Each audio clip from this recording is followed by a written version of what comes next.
I've always been a little bit curious, since I have you as a striker here alongside me, Thibaut, and I have to have this sort of a bad habit, I guess, of always hitting the woodwork. For some reason, is there a particular reason why? I don't know. I think it's what Chelsea do to strikers. It's a bit weird, isn't it? Like, Lukaku is not on form. The only player that's really hit the back of the net is Havertz. The rest of the front line have not really been at it this season, which is a bit, apart from Mount, he's been getting a few goals here and there, but the rest of the team it's been quite dry. I don't know what their top goal scorer is like at the moment. I don't know what they're on, but it doesn't seem like they're fluent up front. And I think that's the system that they play. But you need a goal scorer to finish them off. Like, there's some chances here today that they should have put in the back of the net, and they didn't really get around to doing it. Yeah, but if you compare Chelsea, and we did it before the game, to Man City and to Liverpool, and they play with a back four, and then they've got their 4-3-3 system that they have two banks of three in front, and I feel that gives you perhaps more possibilities. The wide players for Chelsea are fullbacks, really, maybe not as creative as the Salahs are and the Manes or Diaz's at the moment, or whichever club you want to look at. So that maybe just makes it more difficult, makes it more predictable. It's a slower build-up, and they can't overwhelm you, Chelsea. Whereas you look at Man City and Liverpool, it's so quick, past the way they've gone through you like a knife through butter, and it's a different way of playing, but it's still successful as well.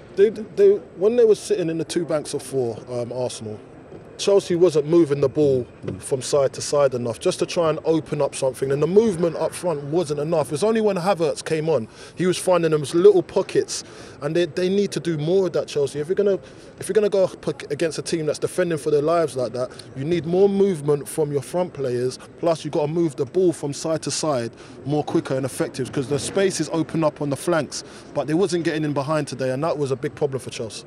It's another game, though, that Romelu Lukaku has to go without a goal, hasn't had that much of an impact. How important is this summer for him? Because Roberto Martinez has already come out to hint the fact that it could be a very important summer in regards to going into the World Cup with confidence with Belgium. To me, it doesn't seem to ruffle him. Whatever he does in his club side, he arrives with Belgium. I think his goals he scored for them is phenomenal.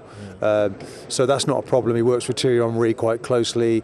He seems to give him the necessary confidence. It's different for Belgium. They build it around him. Yes. So it's here tonight, though. They did try to build this around Lukaku tonight. They played with Werner alongside, two strikers. They went with a slightly different midfield because he wants that striker around, and it left maybe Chelsea exposed the other way and make it more difficult for them. So it can't ever be about one player, and I think Havertz will be the number one striker for their next match. Well, for this game, I think it's a bit harsh to look at Lukaku and say, do you know what, he underperformed today.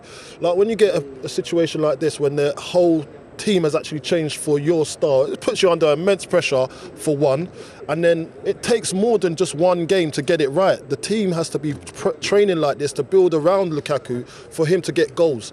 Right now, because the goals have dried up a little bit, he could have got one on the weekend. He should have got one on the weekend. That would have done his confidence coming into this game a world of good. There's a saying in England, it's after the Lord Mayor show, and it kind of felt like that tonight for Chelsea.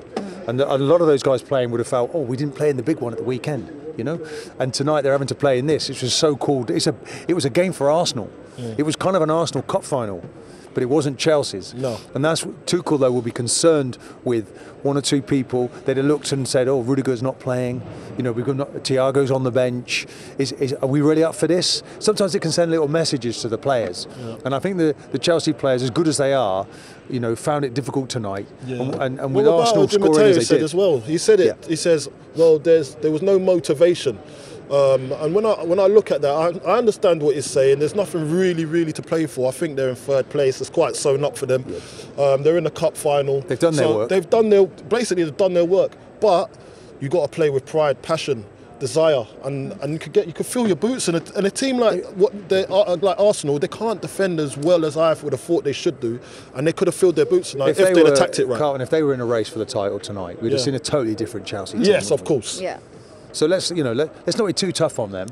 and they could still end up winning the FA Cup this season. Yeah, definitely. Pretty certain they're going to finish in third place. I'm not being tough on them. I'm not being tough on them. but I just know Chelsea's standard is higher than this. I think though it's a lesson, though, isn't it? That if you don't want to, if you're not right, and I'm sure Tuchel's going to use this as motivation going forward. Guys, we can't keep shipping goals. That's 8 now in 2 home games. Yeah. So that's alarming.